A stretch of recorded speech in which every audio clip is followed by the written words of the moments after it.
अस्सलाम वालेकुम दोस्तों। सबसे पहले आपको खुशामदीद करता हूँ।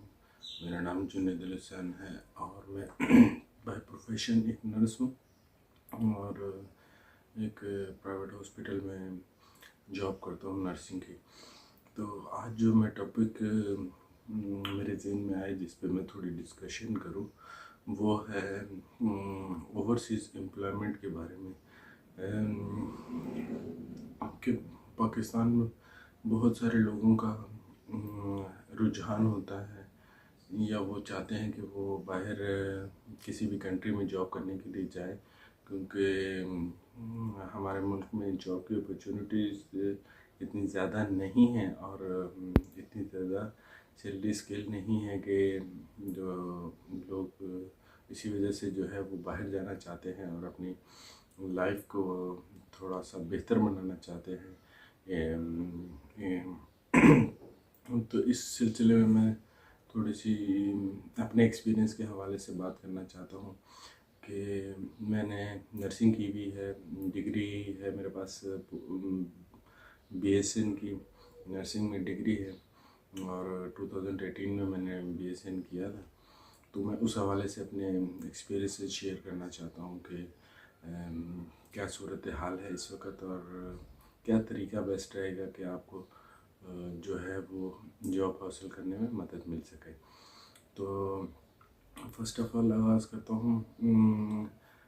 मेडिकल फील्ड की jobs all over the world आती रहती हैं, उनकी वैकेंसीज खाली होती रहती हैं। हर जगह पे उनके लिए जो है वो कुछ ना कुछ जो है वो जॉब्स अवेलेबल रहती है किसी भी कंट्री में, चाहे आप यूरोप में जाएं या किसी भी अरब स्टेट्स में जाएं, किसी भी स्टेट में जाएं तो उनके लिए जॉब्स होती हैं, अवेलेबल होती हैं।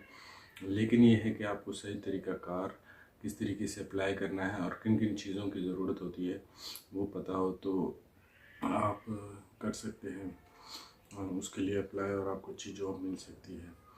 लेकिन इन सब चीज़ों के लिए ये ज़रूरी है कोई भी बंदा जो भी फ्रेश नर्सिंग कर रहे हैं या नर्सिंग कर चुके हैं या वो इस बारे में सोच रहे हैं कि वो बाहर जाना चाहते हैं, उनका गोल है, एम है, उन्होंने बनाया हुआ है, तो मैं कुछ चीज़ें शेयर करना चाहूँगा, उसको अपने माइंड में, दिमाग में रखें। ये सिर्फ नर्सिंग के हवाले से नहीं है, किसी भी जॉब के लिए अगर आप बाहर जाना चाहते हैं किसी भी कंट्री में तो तमाम जॉब्स के लिए जो है वो सेम ही क्राइटेरिया है। तो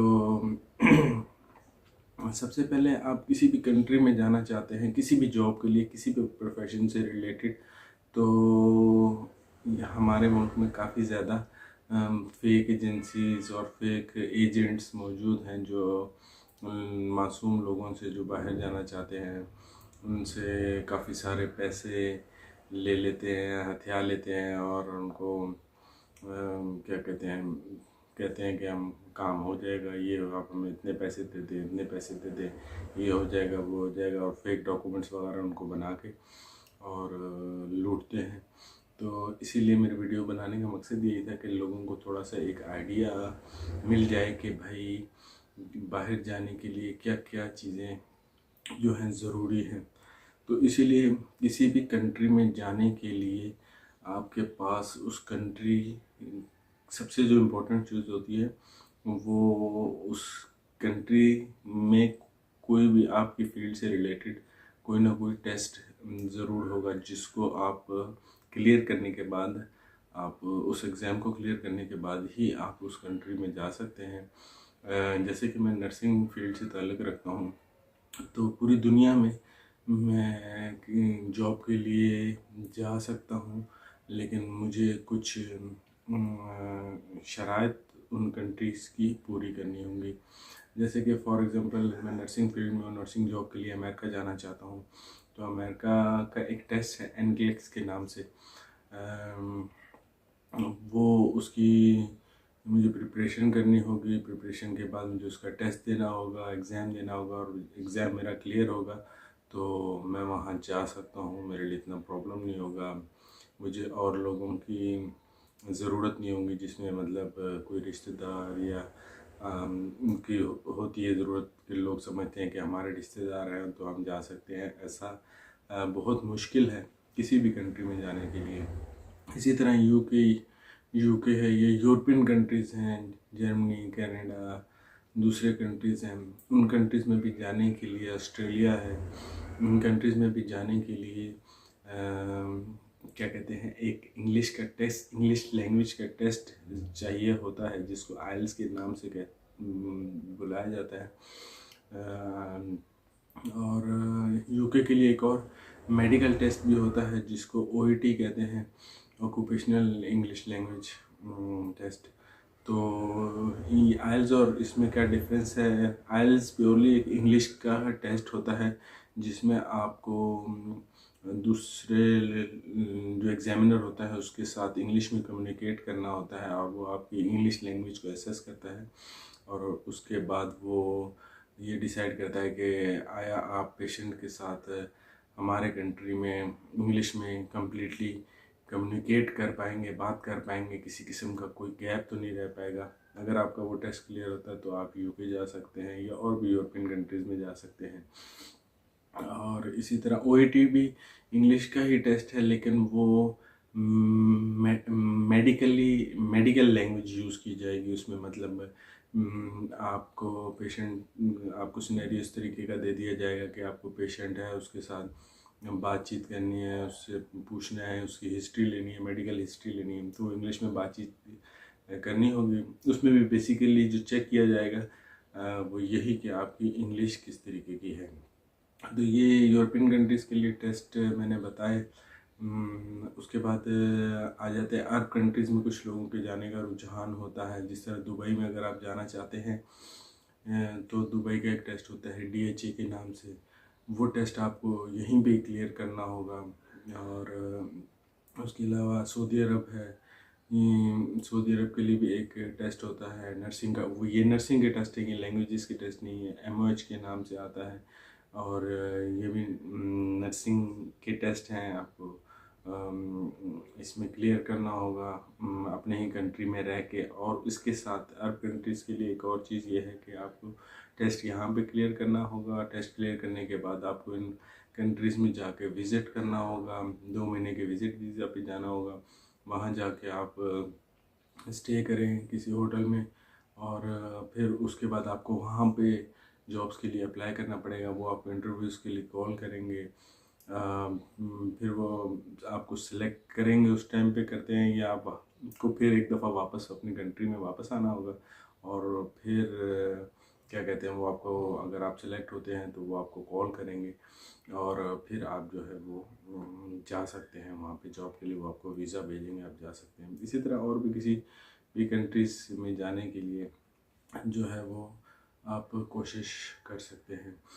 अच्छा, एक चीज़ मैं आपको और बताना चाहता हूँ कि कुछ लोग सोचते हैं कि यार कोई शॉर्टकट हो, कोई ये तरीका हो, मैं इस एजेंट को इससे बात करके ये मुझे भिजवा देगा, ये मुझे भिजवा देगा, या मेरे कोई रिलेटिव हैं, या मेरे कोई भाई है, या खाला है, या ये हो। तो इन सब चक्करों में आप ना पड़े। अगर आप जाना चाहते हैं और आपका एम है, आप जा सकते हैं, लेकिन उसके लिए आपको एक प्रिपरेशन की एक उसकी ज़रूरत होती है। तो आप कोई भी, मेरा ये मानना है कि कोई भी इंसान किसी भी चीज़ के लिए कोशिश करता है, जद्दोजहद करता है, और वो उसको पा सकता है। इसमें कोई शक नहीं कि वो कि इंसान किसी भी चीज़ को चाहे और वो उसको पा ना सके। तो इसलिए किसी भी चीज़ के लिए आप एक गोल सेट कर लें, एम सेट करें कि आपको उसके लिए जो है वो प्रिपरेशन करनी है, और डेली उसको अपना टाइम दें, 1 घंटा 2 घंटा, ये जितना भी दे सकते हैं तो वो आप दें, और इंशाल्लाह आपका जो है वो क्लियर हो जाएगा। मैं बहुत सारे लोगों को इस तरीके से जानता हूँ, मेरे साथ जॉब भी करते थे, जिन्होंने OET वगैरह दिया, वो 3rd अटैम्प्ट में, 4th अटैम्प्ट में जाके उन्होंने क्लियर किया। लेकिन उनका एक एम था, जुस्तजू थी, जुनून था। तो इंग्लिश इतनी अच्छी नहीं थी, इतने अच्छे जो गांव से पढ़े हुए नहीं थे, लेकिन ये है कि वो बार बार जो है वो प्रैक्टिस करते रहे, और आज वो यूके चले गए हैं, खुद चले गए, अपनी वाइफ के साथ चले गए, बच्चों को ले गए। तो एक अच्छी लाइफ के कोशिश में जो है कोशिश की जा सकती है और इससे काफ़ी फ़ायदा हो सकता है। तो ये सब चीज़ें थी जो मेरे हिसाब से बताने की ज़रूरत थी। अच्छा, एक और चीज़ मैं आपको बताता हूँ, जो लोग बाहर की जॉब्स के लिए सर्च करते हैं, एक चीज़ अपने दिमाग में लाजमी सोच के रखनी है, वो ये कि एज का बहुत ज़्यादा ख्याल रखना है कि मतलब आप जितने फ्रेश आपकी एज होगी उतनी आपकी जॉब की अपॉर्चुनिटीज़ ज़्यादा होंगी। जैसे जैसे आपकी एज आगे की तरफ जाएगी तो आपके पास जॉब की अपॉर्चुनिटीज़ आपके ऑल दो के टेस्ट वगैरह भी क्लियर हो जाएंगे। और पाकिस्तानी की एज के हिसाब से 40 जो है वो कट ऑफ है मेरे हिसाब से, एक्सपीरियंस के हिसाब से, कि अगर आप जॉब वगैरह के लिए अप्लाई कर रहे हैं तो आपने नर्सिंग कर ली है, 2-3 साल का आपका एक्सपीरियंस है पाकिस्तान में, तो आप जल्द से जल्द जॉब के लिए अप्लाई कर लें, अपनी प्रिपरेशन करें टेस्ट की और जॉब के लिए अप्लाई कर लें। क्योंकि जैसे जैसे एज ज़्यादा होती जाती है तो आपकी जॉब की अपॉर्चुनिटीज़ कम हो जाती हैं, चाहे वो यूरोपियन कंट्रीज़ हैं चाहे वो अरब कंट्रीज़ हैं। तो इसलिए अगर आप जाना चाहते हैं तो आप जल्दी डिसाइड करके और उस पर प्रिपरेशन करें, काम करें, और क्या कहते हैं, इंशाल्लाह अल्लाह ताला भी आपकी मदद करेगा। कोई भी इंसान कोशिश करता है तो अल्लाह ताला उसकी मदद करता है। तो आपका काम इंशाल्लाह हो जाएगा। अम, तो ये मेरा आज का टॉपिक था जिसके बारे में मैं थोड़ा सा डिस्कस करना चाह रहा था। मैं भी नर्सिंग फील्ड में इन चीज़ों को काफ़ी करीब से देखता हूँ, क्योंकि मेरे सामने 16-17 ईयर्स के एक्सपीरियंस में काफ़ी सारे लोग जो हैं वो यहाँ से मेरे साथ के, कोई यूके, कोई दुबई, कोई सऊदी अरब, कुवैत और मुख्तलिफ़ कंट्रीज़ में गए हैं, कनाडा गए हैं, अमेरिका गए हैं।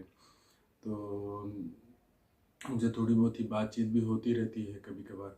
तो उस हवाले से मैंने कहा कि ये टॉपिक एक लोग इसके बारे में थोड़ा सा परेशान होते हैं, तो उनके लिए ये वीडियो मैंने बनाई है।